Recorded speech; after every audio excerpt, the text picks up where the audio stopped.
Assalamualaikum warahmatullahi wabarakatuh. Perkenalkan, nama saya Muhammad Rafi Jatru Wijayanto, dan kali ini kita akan mempelajari materi teknik pengolahan audio video atau disingkat TPAP.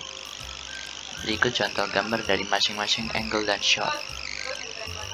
Sebelum kita masuk ke contoh gambar, mari kita mempelajari apa itu angle dan shot. Angle adalah sudut pengambilan gambar yang biasanya dikenal dengan angle, sangat berpengaruh dengan foto yang dihasilkan. Angle merupakan sudut pandang dalam memotret sebuah objek.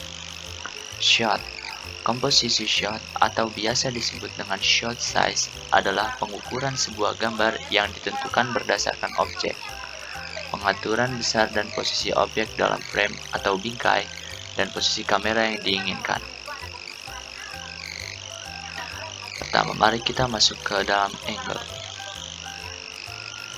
Angle pertama ada bird eye. Bird eye, foto yang diambil dengan posisi angle ini akan memperlihatkan sudut pengambilan gambar dari ketinggian. Maksudnya, pemotretan dilakukan dari tempat yang sangat tinggi, contohnya seperti foto yang menampilkan seluruh isi kota. Ya, selanjutnya ada high angle.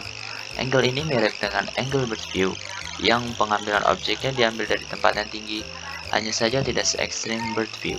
Paling tidak, posisi kamera harus lebih tinggi dari objek yang akan difoto sehingga bagian atas akan terlihat lebih besar. Low angle. Angle ini merupakan kebalikan dari high angle, yaitu sudut pengambilan gambar yang rendah, dan jika digunakan untuk memotret seseorang, maka tingginya sorotan kamera harus lebih rendah dari kepala orang tersebut. Atau biasanya low angle ini digunakan untuk memberi kesan agung atau mewah atau megah dalam suatu objek atau seseorang. Eye level. Pada angle ini, tingginya kamera saat membidik harus sejajar dengan subjek atau objek yang dibidik. Bila memotret seseorang, maka bagian tubuh yang dijadikan tolak ukur untuk mensejajarkan sorotan kamera dengan subjek adalah pada posisi kepala, lebih tepatnya jatuh di area mata.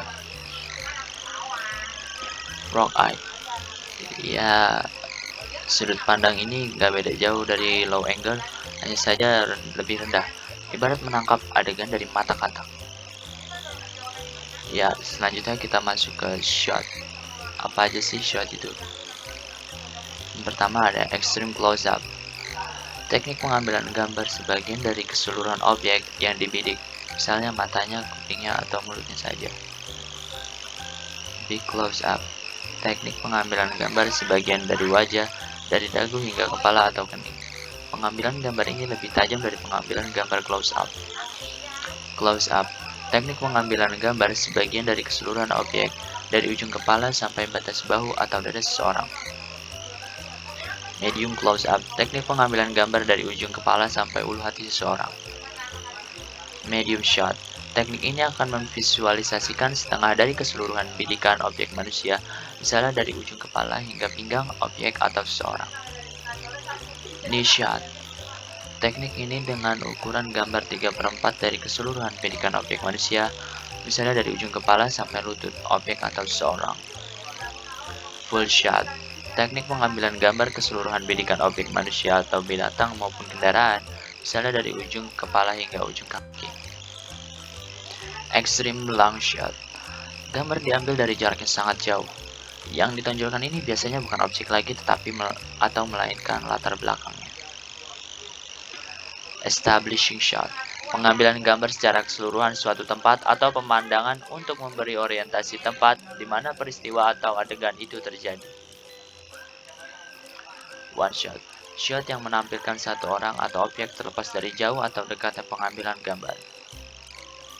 Two shots sama saja, namun orangnya ada dua. Namun orang atau objek ini ada dua. Three shot sama saja, tapi objek atau seorang ada tiga. Group shot, shot yang menampilkan sekelompok orang atau objek atau lebih dari 3 orang atau objek terlepas dari jauh atau dekat pengambilan gambar. Over shoulder shot, pengambilan gambar di mana kamera berada di belakang bahu salah satu pelaku atau di belakang objek yang membelakangi dan tampak di dalam frame. Point of view. kamera sebagai sudut pandang pelaku atau subjek gambar. Ya, sekian dari saya. Terima kasih waktunya. Maaf bila ada kesalahan kata. Wassalamualaikum warahmatullahi wabarakatuh.